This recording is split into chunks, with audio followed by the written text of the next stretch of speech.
Il est petit, il est pas cher, il est super pratique, il est toujours en vente plusieurs années après sa sortie. Comment ça se fait? À mon avis, la raison est simple, hein, c'est un produit génial. Je l'utilise depuis longtemps et je vais vous en parler aujourd'hui. Attention, accrochez-vous, c'est parti.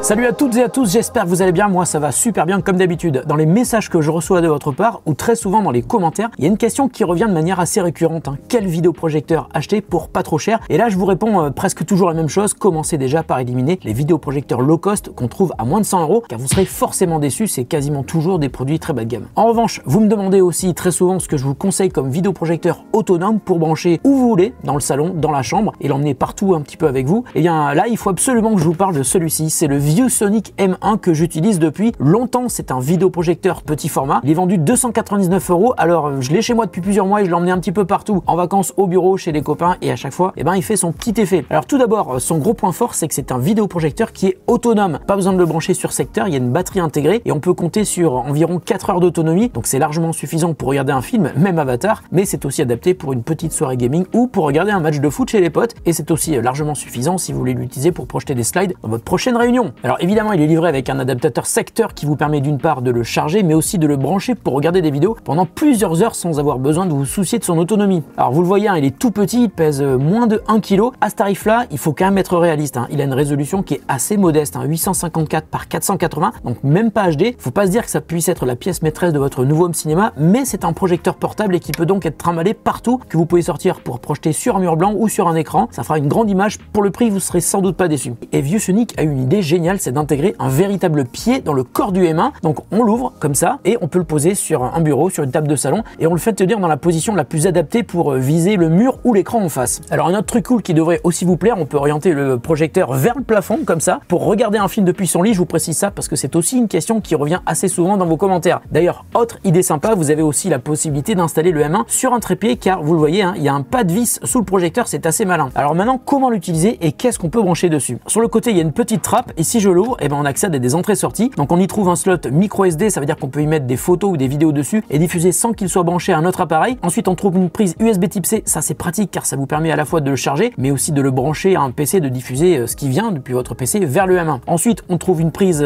HDMI, donc on peut y brancher un PC, une console de jeu, une box internet, un lecteur Blu-ray, DVD, bref, n'importe quel appareil qui a une sortie HDMI. Pour le son, le M1 a aussi des haut-parleurs intégrés et vous le voyez dessus, c'est marqué, c'est fabriqué par Harman Kardon et le son est plutôt correct et assez puissant. On peut aussi le connecter sur une enceinte en Bluetooth ou le brancher sur un système externe ou filaire. Alors sur le panneau des entrées-sorties, il y a donc une prise casque pour y brancher donc soit un casque, soit un câble pour le relier à une enceinte amplifiée équipée d'une entrée ligne ou un système Hi-Fi ou home cinéma. Enfin, on trouve une prise USB pour y brancher une clé USB avec tous vos contenus stockés dessus. Et puis il y a aussi l'entrée pour l'adaptateur secteur qui est juste ici. Alors là, il est allumé, mais quand je referme le pied, le vidéoprojecteur s'éteint. Ça, c'est à l'avant. Et à l'arrière, on trouve des boutons. Alors d'abord, il y a un bouton pour l'éteindre ou pour l'allumer. Ensuite, des boutons pour régler le volume plus moins, mais aussi naviguer dans le menu. Et puis il y a aussi le bouton de retour. Mais il est aussi livré avec une télécommande, ce qui sera quand même beaucoup plus confortable pour naviguer dans les menus depuis votre canapé. Et puis il y a aussi 5 LED qui vous indiquent à la fois la progression de la charge quand il est branché et l'autonomie restante quand il est sur batterie. Et puis sur le côté, il y a une petite molette, je sais pas si vous la voyez, elle est ici. Ça vous permet de régler le focus et renseignez-vous bien parce que tous les petits vidéoprojecteurs de ce type n'ont pas de réglage de focus. Dès que vous allumez le M1 ou alors dès que vous le déplacez, si vous ne pouvez pas le mettre à la bonne hauteur, il va régler automatiquement le trapèze de l'image par rapport à l'inclinaison et suivant la distance entre le M1 et le mur ou l'écran, il faudra jouer avec la molette pour régler la netteté. Dans les menus, on peut aussi régler le trapèze de manière manuelle pour affiner l'image. D'ailleurs, dans les menus, il y a plein de réglages qu'on trouve habituellement sur un vidéoprojecteur, par exemple pour retourner l'image. On y trouve aussi des modes de couleurs pré-réglés, une quantité incroyable de réglages manuels pour affiner la colorimétrie, la luminosité, la saturation, le contraste, la température de couleur, la gamma, etc., etc. En gros, tous les réglages que l'on trouve sur un vidéoprojecteur beaucoup plus cher. Alors le M1, c'est un projecteur qui est simple et qui est pas cher, mais attention, il est pas très intelligent. En clair, c'est pas un smart projector. Il ne tourne pas sous Android TV, on peut pas lui installer d'appli comme YouTube ou Netflix par exemple, et il n'est pas Wi-Fi non plus. Donc si vous voulez qu'il conserve son aspect autonome, mais pouvoir quand même accéder à des contenus en ligne, je vous conseille vraiment d'y brancher un Chromecast ou même mieux un Fire Stick d'Amazon qui coûte vraiment pas cher et qui pourront d'ailleurs être alimentés par le port USB type A. Et dans ce cas, vous pouvez installer le projecteur où vous voulez, chez vous ou en vacances, et vous pourrez streamer depuis votre plateforme vidéo préférée, à condition bien sûr d'avoir un accès Wi-Fi. Alors un autre truc cool auquel il faut faire attention, il y a un ventilateur et il fait un petit peu de bruit, mais pas trop heureusement. Dès que vous lancez un film ou un jeu jeu, vous ne l'entendrez pas trop. Cette heure, sinon ça peut couper. Bon, et sinon il y a un aspect qui se dégage de ce produit, c'est le nombre incroyable de bonnes idées pensées par DJI. Par exemple, le boîtier qui charge les 3 éléments avec même le niveau de charge qui est affiché sur les écrans quand vous ouvrez le boîtier, bah ça c'est top. Ensuite, DJI. D'ailleurs, on peut aussi le régler en mode éco. L'image est moins lumineuse, mais il fera moins de bruit et la batterie durera évidemment plus longtemps. Alors comme je vous l'ai dit, le M1 est un produit qui est sorti il y a un moment maintenant et ViewSonic a récemment sorti le M1 Plus qui intègre un petit store d'applications. Mais encore une fois, il n'y a pas un choix aussi large que sur Android TV, donc je vous conseille plutôt de prendre le M1 et un Fire Stick, ça sera vraiment plus malin. Enfin, je vous le redis, c'est pas un projecteur home cinéma à proprement parler, hein, si vous avez envie d'investir. Le M2 de ViewSonic est beaucoup plus adapté, je l'avais testé et je vous remets un lien ici. C'est un vidéoprojecteur qui m'avait beaucoup plu, il est plus cher évidemment, mais en toute logique, il est bien plus performant. En revanche, le M1 est un best-seller depuis longtemps chez ViewSonic et c'est pour ça qu'il est toujours dispo. Je vous mets un lien pour l'acheter au meilleur prix en description de la vidéo s'il vous intéresse. J'espère que cette vidéo vous a plu. Si c'est le cas, un petit pouce en l'air, ça fait toujours plaisir. Et puis abonnez-vous, hein, ça aussi c'est bon pour nous, mais c'est aussi bon pour vous. Prenez soin de vous et de ceux que vous aimez. On se retrouve très bientôt pour une autre vidéo sur The Grand Test.